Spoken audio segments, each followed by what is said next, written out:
합니다.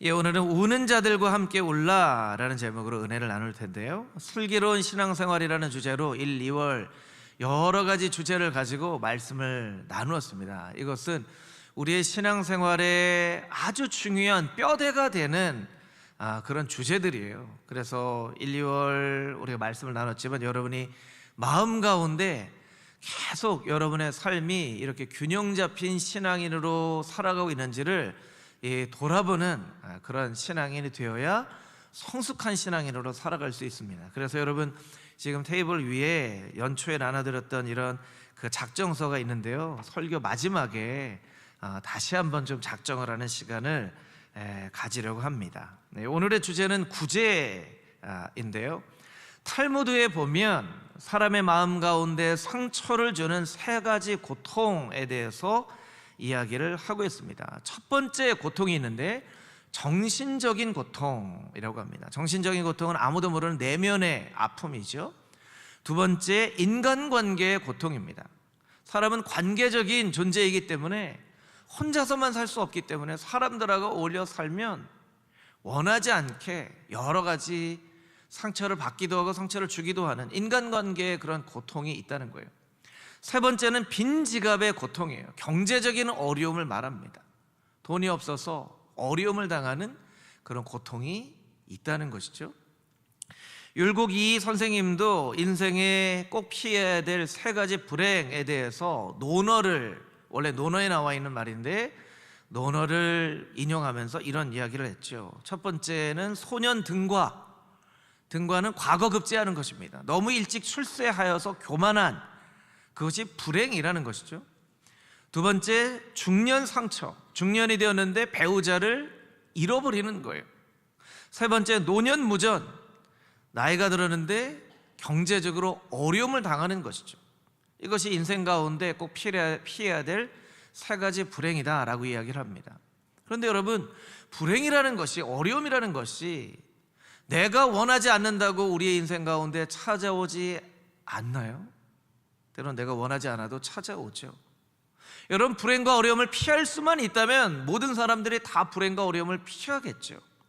그런데 때로는 어려움과 불행은 우리가 피할 수 없도록 갑자기 우리의 삶 가운데 찾아오기도 한다는 것입니다. 그래서 하나님께서 이 불행과 어려움이 우리의 삶 가운데 갑자기 찾아오기 때문에 우리에게 주신 것이 있는데 그것이 바로 공동체입니다. 공동체를 주셔서 어려움에 있는 사람 서로 위로하고, 힘든 사람 손 서로 끌어주고, 눈물 흘리고 있는 사람 서로 안아줘서 등을 두드려주고, 또 줄인 사람, 배고픈 사람 먹여주고, 그렇게 함께 공동체를 이루며 살아가라고 우리에게 말씀해 주신 거예요. 허락해 주신 거예요. 여러분, 금호중앙교회 공동체가 서로를 늘 위로하고 격려하고 안아주고 먹여주는 하나님의 거룩한 공동체가 되기를 주님의 이름으로 축복합니다. 아멘.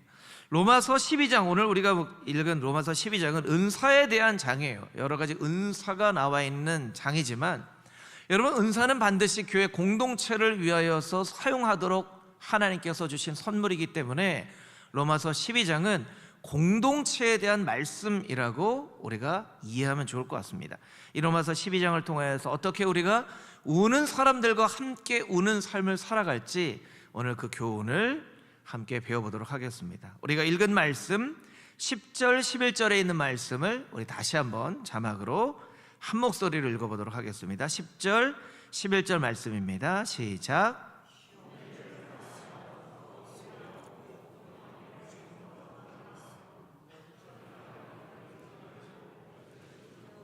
주를 섬기라. 아멘. 형제를 사랑하여 존경하라 라고 말씀하십니다. 여러분, 우리가 누가 우리의 형제인지를 알지 못하면 이 말씀을 지키기가 참 어렵죠. 형제를 사랑하라고 말씀해 주셨지만 누가 형제인지를 알아야죠. 여러분, 누가 형제입니까? 우리의 형제, 우리의 자매는 누구입니까? 여러분, 만약에 만약에 우리가 우리의 형제 자매가 누구인지를 알지 못한다면 도우라는 말씀이 있음에도 불구하고 도움의 손길을 줄 수가 없어요. 조금 더 범위를 넓혀서 형제 자매가 아니라 누가 우리의 이웃인가, 그것을 우리가 분명하게 깨달아 알아야 되겠죠. 여러분, 누가복음 10장에 보면 우리가 너무나도 잘 아는 선한 사마리아인의 비유가 나옵니다. 선한 사마리아인, 어떤 사람이 예루살렘에서 여리고로 가려고 하다가 강도를 만나죠. 가지고 있는 물건을 다 뺏기고 심하게 맞습니다. 그리고 버려집니다. 버려졌다는 것은 이제 곧 죽는다는 거예요. 그런데 제사장이 지나갑니다. 레위 사람이 지나갑니다. 제사장과 레위 사람은 그냥 지나가 버려요. 그런데 마지막으로 이스라엘 백성들이 상종도 안 하던 사마리아인 어떤 한 사람이 그 강도 만난 이웃을 잘 보살펴주고 상처를 치료해주고 또 요간에 데려다줘서 돈을 맡기고 내가 돌아올 때까지 이 돈으로 이 사람을 잘 치유해 주십시오. 이게 우리가 잘 알고 있는 선한 사마리아인의 비유이죠. 누가복음 10장 36절 37절에 있는 말씀을 우리 자막으로 같이 한번 읽어보도록 하겠습니다. 시작. 내 생각에는 이 세 사람 중에 누가 강도 만난 자의 이웃이 되겠느냐? 이르되 자비를 베푼 자니이다. 예수께서 이르시되 가서 너도 이와 같이 하라 하시니라. 아멘. 누가 이웃이 되겠느냐? 자비를 베푼 사람입니다. 너도 가서 그 사람처럼 자비를 베풀어라. 네가 만약에 너의 형제 자매를 너의 이웃으로 생각한다면 너도 가서 이와 같이 자비를 베풀어라. 자비를 베풀지 않은 이유가 있습니다. 이웃이라고 생각하지 않았기 때문에, 형제 자매라고 생각하지 않았기 때문에. 여러분, 우리 주변에는 늘 가난한 사람이 있습니다. 이 가난이라는 것은 물질적인 가난만 의미하지는 않습니다. 관계적인 가난도 있죠. 요즘은 관계가 끊어져서 혼자 사는 사람들이 참 많아요.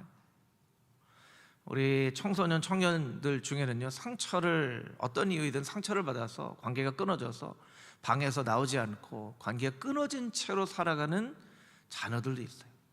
또 뉴스에서 보면 가끔씩 돌아가신 지 한참이 되어서 발견이 되어지는 그런 분들도 있죠. 그것은 이제 관계적인 가난입니다. 또 정신적인 가난도 있습니다. 정서적인 어려운 문제들을 가지고 있는 그런 사람들도 있다라는 거예요.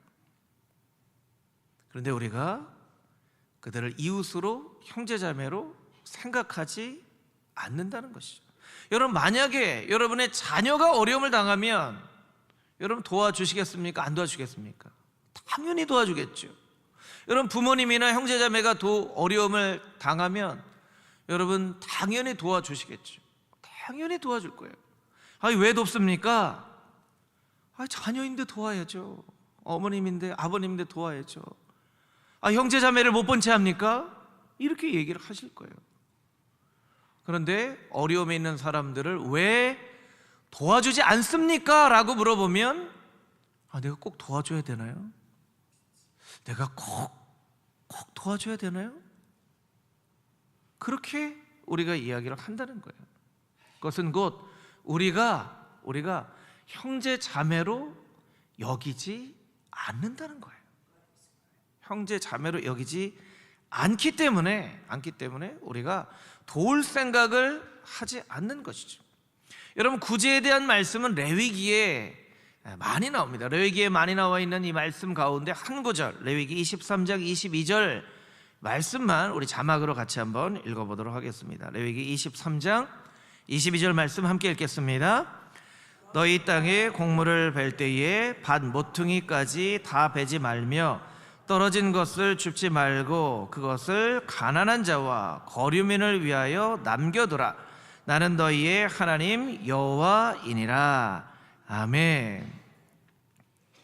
여러분, 곡식을 거두다 보면 곡식들이 이렇게 땅에 떨어져서 남겨져 있죠. 이거 눈으로만 봐도 이것만 거둬도 아주 많은 양이 될 것이라는 것이 눈에 보인단 말이에요. 그렇게 눈에 보일지라도 거두지 말라는 거예요. 가난한 사람을 위해서, 거류민들을 위해서 눈에 보이더라도 남겨놓으라는 거예요. 여러분, 우리의 삶 가운데 가난한 사람들을 위해서 남겨놓은 돈과 재정이 늘 있어야 됩니다. 그렇지 않으면 우리가 마음은 있는데 제가 지금 형편이 좀 넉넉하지 않아서 이렇게 우리가 이야기를 하게 돼요. 여러분, 형편이 넉넉해서 구제를 하는 게 아닙니다. 내가 돈이 남는다고 구제를 하는 게 아닙니다. 왜냐하면 그것은 하나님께서 그렇게 명령하신 것이기 때문에 우리가 구제를 하는 거예요. 여러분, 레위기는 거룩에 대한 말씀이죠. 그런데 하늘의 거룩은 곧 하나님과 나와의 관계, 하늘에 관련된 이야기라고만 우리가 생각을 하는데, 레위기는 하늘의 이야기만 하지 않고 땅의 이야기도 한다는 거예요.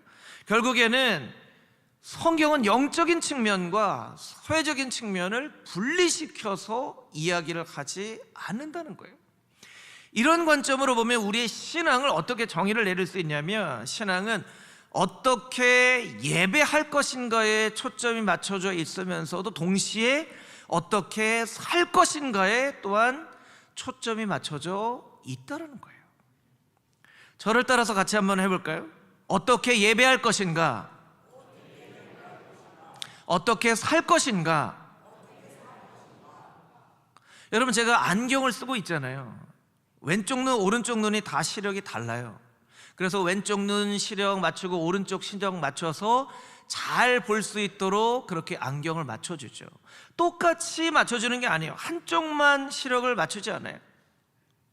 여러분, 안경이 두 눈에 똑같이 다른 초점을 맞춰서 잘 볼 수 있도록 하는 것처럼, 하나님과의 관계만을 중요하게 여기는 사람은 한쪽 눈만 안경 쓰고 사는 사람하고 똑같아요. 아니면 어떻게 살 것인가만 고민하고 염려하는 사람은 또 한쪽 눈은 가리고 살아가는 사람과 마찬가지이죠. 성경은 말합니다.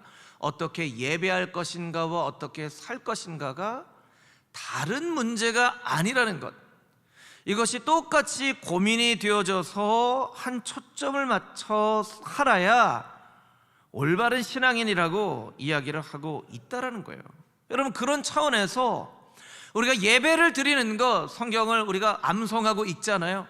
예배를 드리고 성경을 읽고 성경을 암송하는 것만큼 우리가 구제와 가난하고 어려운 사람들을 돌보고 있는가를 살펴보면, 이렇게 불균형의 우리가 삶을 살아가고 있다는 것을 우리가 발견하게 된다는 거예요.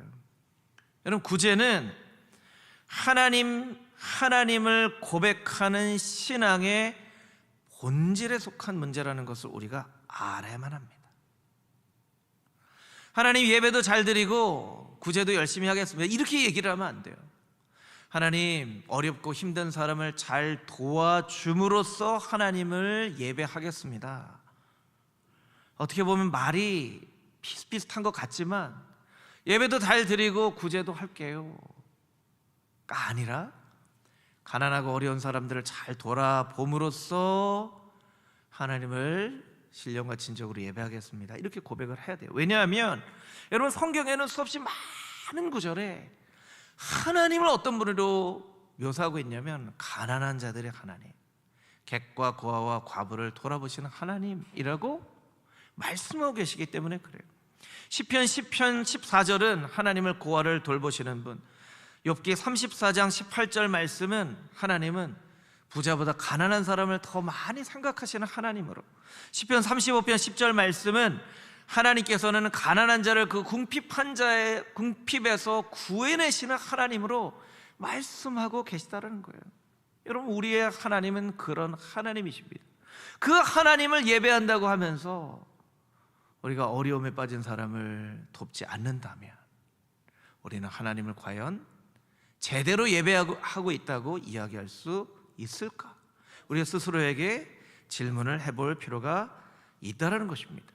하나님께서는 이스라엘 백성들에게 약속의 땅 가나안으로 들어갈 때 이렇게 말씀하십니다. 신명기 15장 7절 말씀입니다. 신명기 15장 7절 말씀, 우리 함께 읽겠습니다. 시작. 내 하나님 여호와께서 내게 주신 땅 어느 성읍에서든지 가난한 형제가 너와 거하거든 그 가난한 형제에게 내 마음을 강팍히 하지 말며 내 손을 움켜쥐지 말라. 어느 성읍에든 들어가든지 가난한 형제가 함께하거든 마음을 강팍하게 하지 말라는 거예요. 내 손을 움켜쥐지 말라는 거예요. 움켜쥐지 말라는 거예요. 여러분, 소돔과 고모라 모르시는 분은 없으시죠? 여러분, 소돔과 고모라가 왜 멸망했나요? 여러분, 소돔과 고모라가 왜 멸망했나요? 소돔과 고모라 모르시는 분은 없으실 거예요. 성경 읽으면 창세기까지는 늘 읽잖아요. 레위기에서 우리가 좀 그리고 이거 구약 너무 어려워 그래서 신약으로 넘어가고 마태복음 1장 족보에서 또 이제 우리가 또 두 언덕을 넘어야 이제 성경 통독을 잘 할 수가 있죠. 그래서 여러분, 창세기는 여러분이 늘 읽으시기 때문에 소돔과 고모라를 모르시는 분은 없으실 거예요. 여러분, 소돔과 고모라가 왜 멸망했죠? 의인 10명이 없어서. 그런데 또 의인 10명이 없다는 것은 결국 소돔과 고모라가 왜 망했다는 거예요?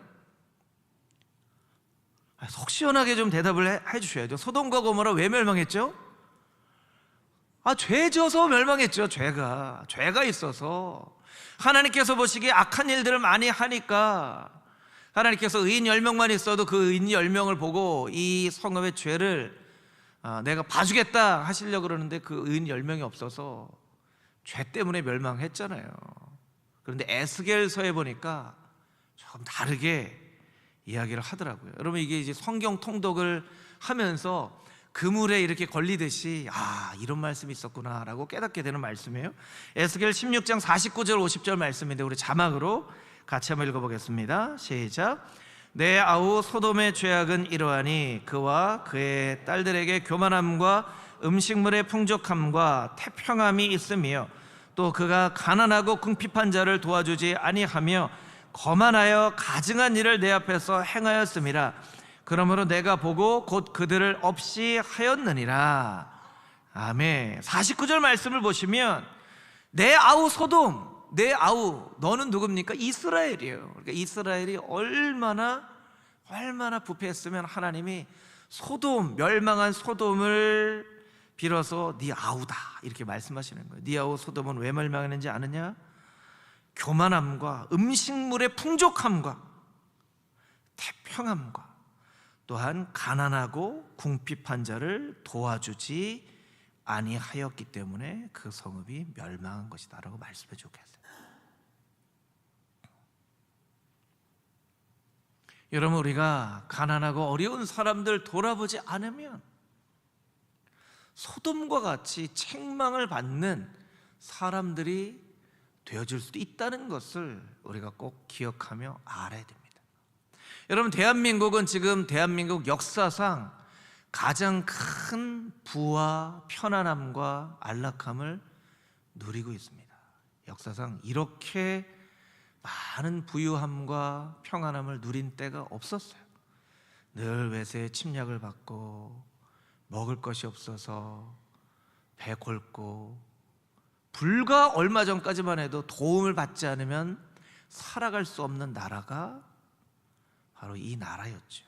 그런데 이제 우리가 너무나 배부른 나라가 되어져 버리니까 이제 예전의 배고픔을 잃어버리고 배고픔 가운데 있는 사람들을 잊어버리기 시작했어요. 여러분, 누가 우리의 형제인가? 형제를 돕는 것 당연한 일 아닙니까? 여러분, 그렇게 생각하시는 것처럼 어렵고 힘든 상황 가운데 있는 사람들을 형제로 생각하고 그들을 열심히 돕는 금호중앙의 모든 성도님들이 다 되시기를 주님의 이름으로 축복합니다. 아멘. 12절 13절 말씀을 우리 같이 한번 읽어보겠습니다. 12절 13절 말씀입니다. 시작. 소망 중에 즐거워하며 환난 중에 참으며 기도에 항상 힘쓰며 성도들의 쓸 것을 공급하며 손 대접하기를 힘쓰라. 아멘. 성도들의 쓸 것을 공급하라는 거예요. 손 대접하기를 힘쓰라는 거예요. 여러분, 대접받는 게 좋으세요? 대접하는 게 좋으세요? 우리는 다 대접받는 걸 좋아하죠. 대접받는 걸 좋아해요. 근데 왜 대접하는 거 하기를 힘쓰라고 말씀하셨을까요? 그것은 우리가 돈의 소유주가 아니라 돈의 청지기이기 때문입니다. 저를 따라서 같이 한번 해볼까요? 우리는 돈의 소유주가 아니라 돈의 청지기입니다. 청직이라는 것은 무엇입니까? 주인이 맡겨주신 것을 열심히 일하는 종이라는 거예요. 여러분, 하나님께서 우리에게 맡겨주신 거예요. 여러분, 우리가 누리는 것 중 하나님께로부터 오지 않는 것이 하나라도 있나요? 없습니다. 여러분, 우리에게 주신 것 중에 하나님께로부터 오지 않는 것 하나라도 발견하시면 저한테 오십시오. 제가 상 드릴게요. 우리에게 주신 모든 것이 하나님께서 다 온 것이, 하나님께서 왜 이것을 우리에게 주셨나요? 잘 쓰라고 주신 거예요. 소유하라고 주신 게 아니에요. 감리교를 창시한 요한 웨슬레는 이런 이야기를 합니다. 인간이 죄를 짓는 이유는 은혜가 없기 때문이 아니라 은혜를 활용하지 않기 때문이다. 하나님께서 우리에게 많은 은혜를 주세요. 그런데 우리는 그 은혜를 활용하지 않고 어떻게 합니까? 자꾸 쌓아둡니다. 왜 이렇게 돈을 많이 쌓아두는지 모르겠어요. 왜 이렇게 돈을 많이 쌓아두면서 살아요? 우리가 불안하기 때문에 그렇죠. 불안하니까 미래가 어떻게 될지 모르는데 이렇게라도 쌓아놔야지, 미래가 어떤 일이 생길지 어떻게 알아, 이렇게 생각합니다. 또 우리가 세상 사람들하고 비교해요. 나만 그렇게 하는 게 아니라 세상 사람들도 다 그렇게 하는데 왜 나라고 그렇게 하면 안 됩니까? 하고 자꾸 쌓아놔요. 그래서 어거스틴은 그 당시에도 아마 그런 사람들이 많이 있었던 것 같아요. 그래서 어거스틴은 이런 얘기를 하잖아요. 돈은 사랑의 대상이 아니라 사용의 대상이다. 그런데 사람들은 돈을 사용하지 않고 돈을 사랑한다. 돈을 사랑해요. 자꾸 쌓아놓습니다. 쌓아놔요. 우리는 하나님 앞에 은혜를 구합니다. 아마 지난주에도 여러분들이 하나님 은혜를 주시옵소서, 은혜를 주시옵소서 그렇게 많이 기도하셨을 거예요. 그런데 하나님은 우리에게 뭐라고 말씀하시냐면, 내가 너한테 이미 충분한 은혜를 주지 않았느냐, 그렇게 하나님은 우리에게 말씀하세요. 우리는 자꾸 은혜를 받고 은혜를 자꾸 쌓아놓습니다. 내일을 위해서 두려움 때문에 자꾸 쌓아놔요. 그런데 하나님의 역사는 어느 방향으로 흘러가냐면 하나님의 은혜를 나누는 곳으로 하나님의 역사가 흘러갑니다. 여러분, 지혜로운 선원은 물이 어느 방향으로 흘러가는지를 알고 그 물이 흘러가는 방향을 향해 나아가죠. 물이 흘러오는 방향으로 거꾸로 그렇게 나아가는 사람은 지혜로운 선원이 아니에요. 근데 하나님의 역사의 흐름이 은혜를 사용하는 방향으로 나아가는 것을 우리가 알면서도 자꾸 거꾸로 돈을 쌓아놓고 살아가려고 노력을 하고 있다는 거예요. 그럼 왜 우리가 그렇게 살게 되죠? 우리는 왜 이렇게 두려워하고 왜 그렇게 불안하죠? 돈이 가지고 있는 엄청난 힘 때문에 그렇습니다. 여러분, 돈은요, 이 땅 가운데 하나님의 자리를 대신할 수 있는 몇몇 안 되는 것 중에 하나예요. 돈은 늘 하나님의 자리를 대신하려고 합니다. 그래서 독일 철학자인 발터 베냐민은 어떤 이야기를 하면 이런 얘기를 합니다. 돈은 인간에게 유사 전능성을 준다. 유사 전능성인 것처럼 보여지는, 그러니까 돈을 가지고 있으면 모든 것을 다 할 수 있는 것처럼 여겨진다는 거예요. 돈이면 최고지, 돈만 있으면 최고야, 돈만 있으면 뭐든지 할 수 있지 라고 우리가 생각을 하기 때문에 돈을 더 많이 가지려고 하고 돈을 더 많이 쌓아두고 살려고 한다는 거예요. 여러분, 우리가 언젠가는 하나님 앞에 가게 될 터인데 하나님은 우리에게 이렇게 물어보실 거예요. 얘야, 내가 너에게 그렇게 많은 은혜와 돈을 주었건만 너는 왜 그것을 사용하지 않고 그렇게 쌓아두기만 하고 살았니? 왜 그것을 그렇게 쌓아두기만 하고 살았니? 여러분, 이거 누구에게 하신 말씀이죠? 한 달란트 받은 사람에게 하신 말씀이에요. 악하고 게으른 종아, 여러분, 한 달란트 받은 사람처럼 책망받는 인생이 되시고 싶으십니까? 아니면 2달란트, 5달란트 받은 사람처럼 착하고 착한 종아, 내가 이제 작은 것에 충성하였으니 주인의 즐거움에 참여하라 라고 칭찬받는 인생이 되시기 원하십니까? 칭찬받는 인생이 되어야 되겠죠.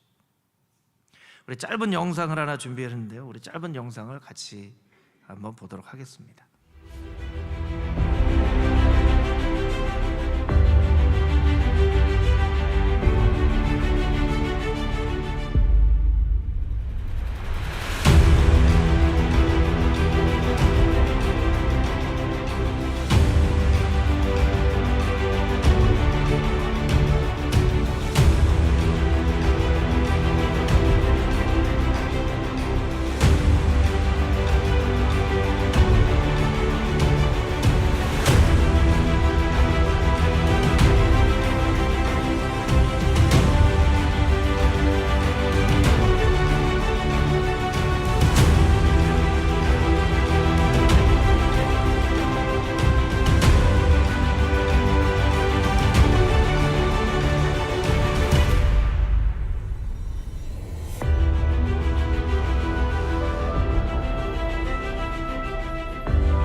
이분은 프랑스의 행위예술가인 요한 브루주아라는 사람입니다. 이 행위예술의 제목이 라이프예요. 라이프, 인생이라는 것이죠.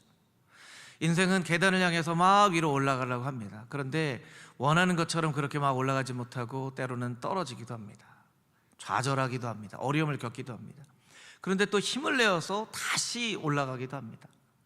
여러 가지 모습, 이런 모습 때문에 떨어지기도 하고 다시 올라오기도 하고, 좌절해서 올라오지 못할 것처럼 보여지면서도 올라오기도 하고, 이것이 이제 우리의 인생이라는 것을 이 행위예술가가 보여주는데, 여러분, 여기에 우리가 주목해봐야 할 한 가지 사물이 있어요. 그것은 바로 계단입니다. 계단. 우리 인생을 따라 올라간다고 생각을 하죠. 여러분, 우리는 내가 노력해서, 내가 수고해서, 내가 열심히 일해서 돈을 벌어서 인생의 성공을 향해서 올라간다고 생각을 해요. 근데 그 계단은 누가 만들어 주셨다는 거예요? 그 계단은 하나님이 만들어 주신 거예요. 이거 우리는 착각합니다. 내가 수고를 많이 해서, 내가 노력해서, 내가 똑바로 판단해서, 잘 결정해서, 시대를 알아서, 사람들하고 잘 좋은 관계를 맺었기 때문에 이렇게 많이 생각합니다. 그런데 여러분, 그 모든 과정 가운데 하나님께서 우리에게 환경을 만들어 주시고 자연을 주시고 모든 것을 주셨어요. 이 모든 것이 다 하나님께로부터 왔다는 그 고백을 우리가 하면서 잊지 말고 살아야만 한다는 거예요. 근데 우리는 너무나 잘 잊어버리고 살아요. 그러니까 자꾸 내 것이라고 생각하죠. 내 것이라고 생각하니까 왜 내 맘대로 못해? 하고 자꾸 쌓아놓는 거예요. 쌓아놓는 거예요.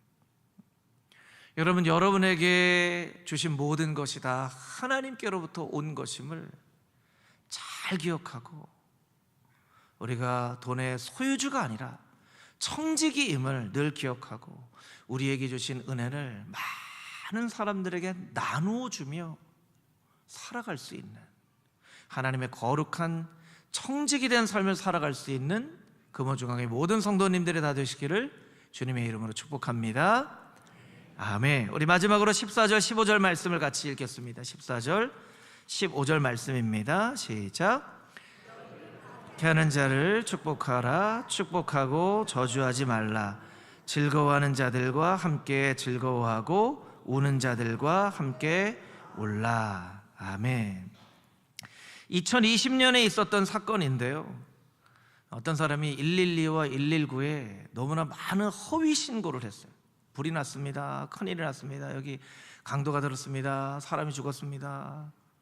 얼마나 많이 신고를 했냐면 약 18,000번 정도 신고를 했어요. 그래서 112와 119가 아주 그냥 너무나 출동해보면 허위 신고고 출동해보면 허위 신고고, 그래서 1년 반 동안 작정을 하고 이 사람을 잡으려고 해서 이 사람을 잡았어요. 결국엔 잡았어요. 30대 남자였어요. 30대 남자.